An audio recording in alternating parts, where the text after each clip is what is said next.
Deuxième semaine du deuxième mois, donc toujours sur le Forex, la paire euro-USD en 5 minutes, M5, H1 en 1 heure, n'est-ce pas? Alors en 1 heure, d'une manière générale, vous le voyez, le marché était clairement baissier, et ce qui m'a incité d'emblée à faire un short qui a été invalidé par le marché, bien qu'on ait des dojis ici avec un haut, moins haut, encore moins haut. Malgré tout, le marché n'en fait qu'à sa tête et on démarre très fort ce lundi avec une perte de 4,26 €.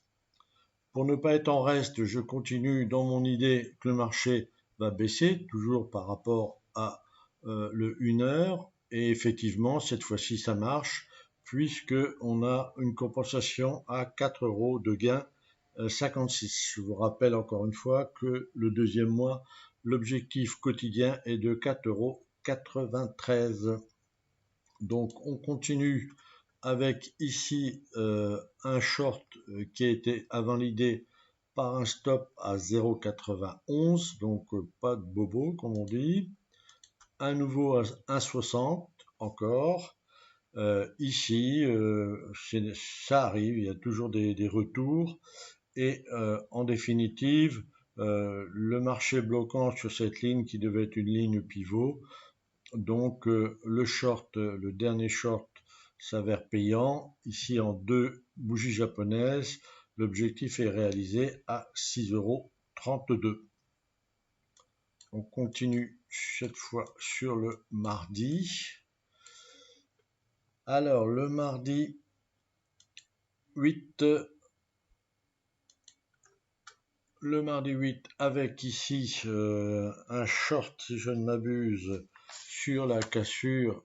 En tout cas, j'espérais qu'effectivement ça allait casser cette ligne S1, ce qui n'a pas été le cas puisqu'il y a eu un petit retour, donc un petit gain de 0,08, et ensuite donc un short sur ici le S1 qui a fini par casser avec cette fois un gain de 5,03. Donc l'objectif, là encore, était atteint relativement facilement puisqu'on avait un haut, moins haut, encore moins haut avec présence de doji et de mèche, encore un doji là, le 1 heure clairement baissier. Donc ce short avait 90% de chance de réussir.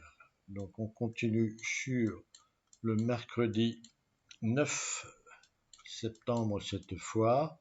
Alors je vous ai mis quelques indications des variations de marché.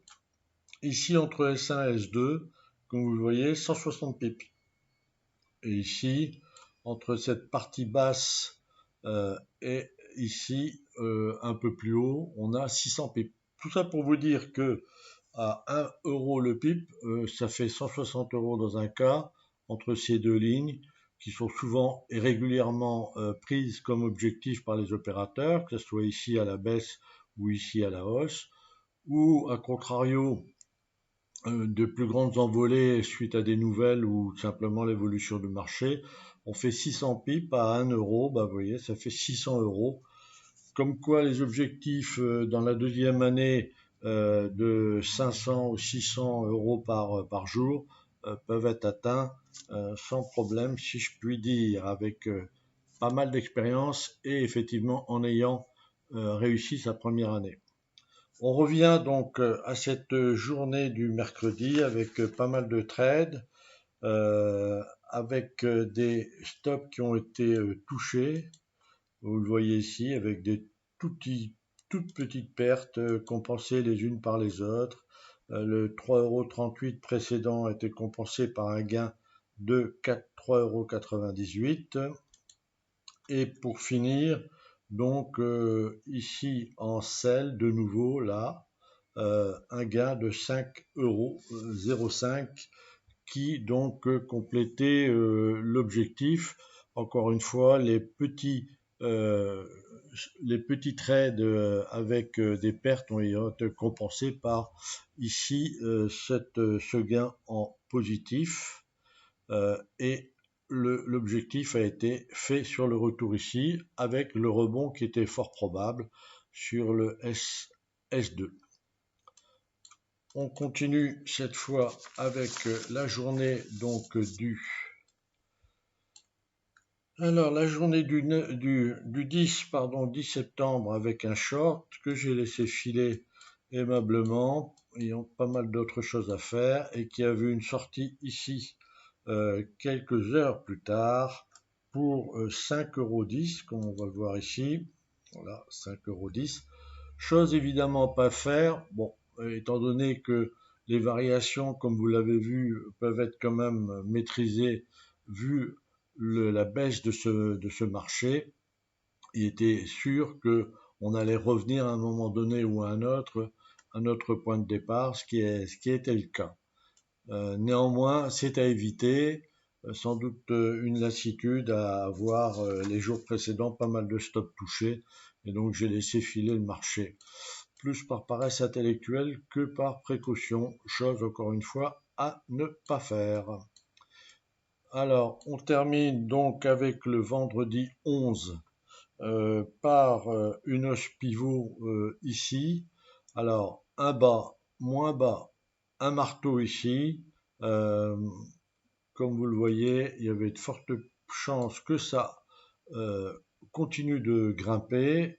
Après un stop touché, néanmoins, un deuxième buy, premier buy stop touché, un deuxième buy convaincu que ça allait, compte tenu de ces bas, moins bas, marteau, augmenter pour aller chercher la ligne pivot, ce qui a été le cas, avec un gain de 5,23 €. Donc sur la semaine, sur le Forex, pas trop de problèmes. On continue donc à réaliser nos objectifs quotidiens.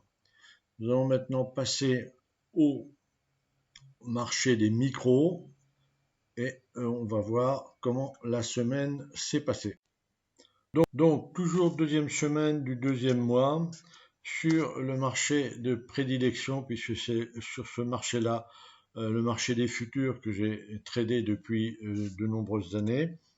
Donc on commence avec le lundi 7 septembre, jour férié, donc je vous le rappelle, ce lundi pour cause de Labor Day aux États-Unis. Néanmoins, le marché est ouvert avec moins d'intervenants, comme on peut le voir là, avec des bougies nettement plus petites dans leur corps, ce qui prouvait le peu d'intervenants, si je puis dire. Donc une phase de contraction avec un doji ici. Donc j'ai pensé à juste titre que le marché allait tomber, ce qui n'a pas été le cas. J'ai été donc invalidé avec une perte de 6,77 €. Têtu, je continue donc avec de nouveau un short pour une perte cette fois de 2,12 €. Donc, étant convaincu que le marché n'allait pas descendre, à l'évidence, il ne pouvait que monter, ce qui était le cas. Et donc, j'en ai profité cette fois pour, j'essaie de l'afficher ici, voilà, pour un gain de 16,07 € avec ce buy ici, tout simplement.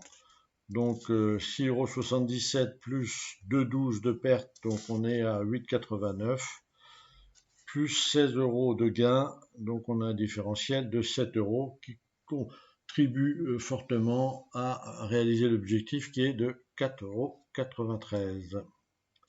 On continue sur la journée du mardi qui était beaucoup plus évidente, comme vous le voyez là, avec un short cette fois de ici avec différents moins haut, moins haut, moins haut, moins haut.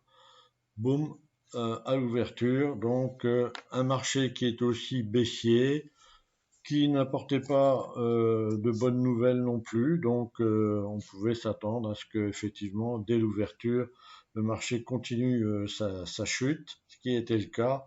Donc pour un gain de 11,03 €, comme vous le voyez ici. Rien de particulier à dire. On continue sur le mercredi.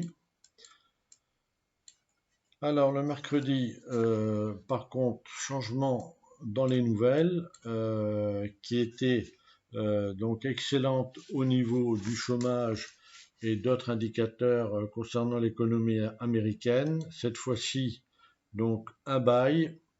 Suite à cette zone de contraction, on voit que le marché vient juste prendre les stops qui devaient être placés là, des personnes qui sans doute voulaient aller en buy.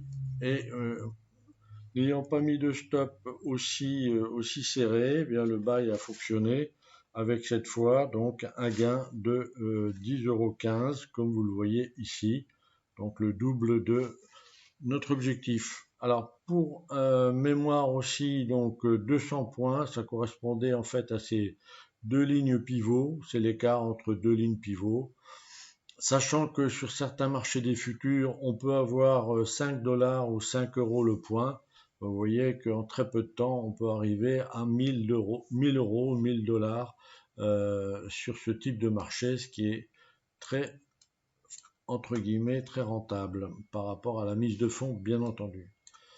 On en reparlera beaucoup plus tard, puisque pour l'instant, on a des gains tout à fait modestes et qu'on s'entraîne tous les jours à faire uniquement et simplement nos objectifs, ce qui a encore été le cas donc le jeudi 10 septembre, avec là encore de bonnes nouvelles qui étaient ici. On pouvait aussi penser que tous ceux qui avaient shorté là ainsi qu'ici, ayant placé des stops là, allaient voir le stop touché et donc le marché allait automatiquement aussi avec ces bonnes nouvelles grimper, ce qui était le cas avec un buy qui était fait là pour 6,73 € comme vous pouvez le voir là de gain, un trade en en 13h31, donc 15h31 heure française,